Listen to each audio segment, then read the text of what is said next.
যত বেশি দরুদ পড়বেন আপনার টেনশন তত কমে যাবে।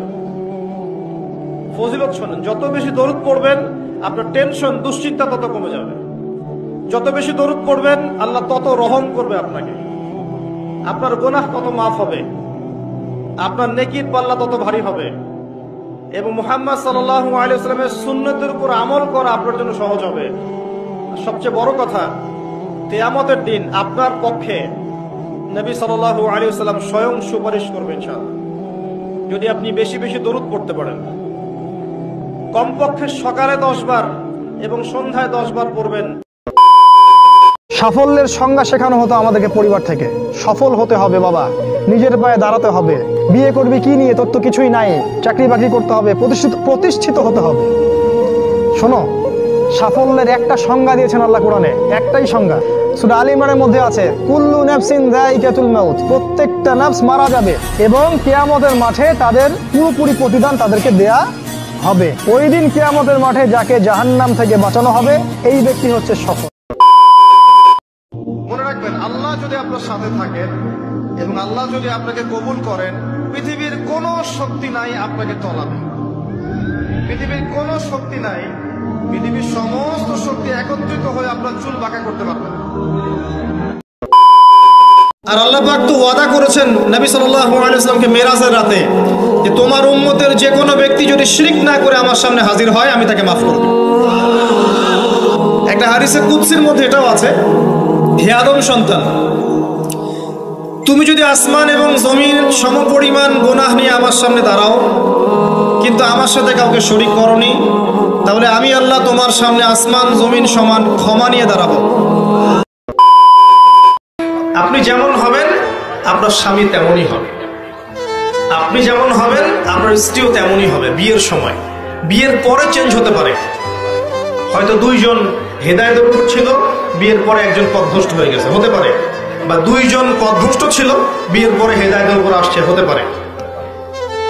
কিন্তু একজন ব্যভিচারী পুরুষ ব্যভিচারী নারীর জন্য, আর মুত্তাকি পুরুষ মুত্তাকি নারীর জন্য। এটাই হচ্ছে আল্লাহ পাকের হিসাব। আল্লাহ, শুধু তোমার ভয়ে এবং তোমার সন্তুষ্টি পাওয়ার জন্য আমি জেলা থেকে বেরিয়ে আসলাম। আল্লাহ, তুমি আমাকে হেদায়েত দাও, ঈমান দাও, আমল দাও এবং তোমার রাস্তায় আমাকে বেহিসাব রিজিক দাও এবং নেককার কুমারী, নেককার প্রেমময়ী তাকওয়াবাদ মুত্তাকি একজন স্ত্রী আল্লাহ তুমি আমাকে দান করো ইনশাআল্লাহ। আল্লাহ পাক আপনাকে দান। মানুষের সাথে কম মিশেন রমজান মাসে।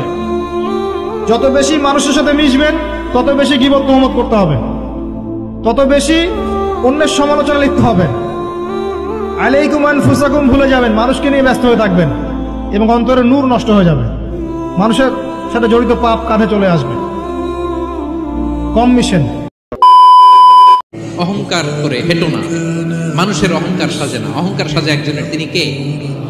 অহংকার কার চাদর? আল্লাহ বলে, এই চাদর ধরে যদি কেউ টান দেয় ওরে আমি জাহান্নামে নিক্ষেপ করি, ফালা উবালি, আই ডোন্ট কেয়ার, ওরে আমি জাহান্নামে ফেলবো। অহংকার করার কি আছে আমাদের? কিছুই নাই। জীবন এটা সহজ নয়, জীবন চলার পথ সহজ নয়, এটাকে সহজ করে নিতে হয়। কখনো সবর করে, কখনো ক্ষমা করে, কখনো অন্যকে ইগনোর করে, কখনো দোয়া করে, কখনো আল্লাহর উপর তাওয়াক্কুল করে, ঠিক কি না? সিজদায় পড়ে আল্লাহরে বলবেন, আল্লাহ,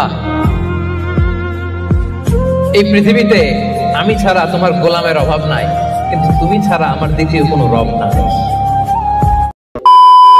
কিয়ামতের আগে সমাজের সবচেয়ে বড় চোর, বাটপার, বদমাশগুলো নেতা হয়ে যাবে। তাদের নেতৃত্ব মেনে নিতে হবে বাধ্য হয়ে। ভয়ে লোকজন তাদেরকে সালাম দিবে, অন্তরে তাদের জন্য কোনো ভালোবাসা খুঁজে পাওয়া যাবে না। প্রতিটা কথা বিশ্বনবী কেমন যেন বাংলাদেশ দেখে দেখে বলছেন। চিল্লা এখন ঠিক কিনা?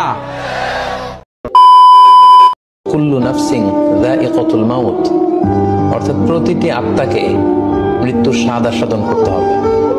আমরা পৃথিবীতে যারাই এসেছি আবার পৃথিবী থেকে বিদায় নিতে হবে, আমাদেরকে মৃত্যুবরণ করতে হবে। এটা হচ্ছে চিরসত্য বা মহাসত্য।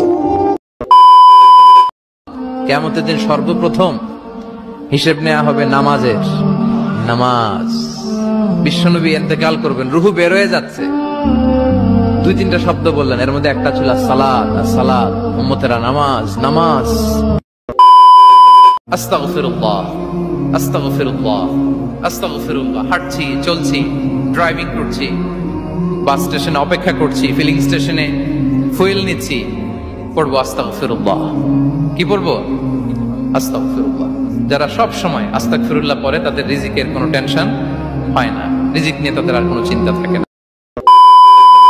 এবং সবচেয়ে ভয়ঙ্কর ব্যাপার হচ্ছে আপনি যখন কারোর উপর জুলুম করেন, ওই মাজলুম আর আল্লাহর মাঝখানে কোনো ফারাক থাকে না।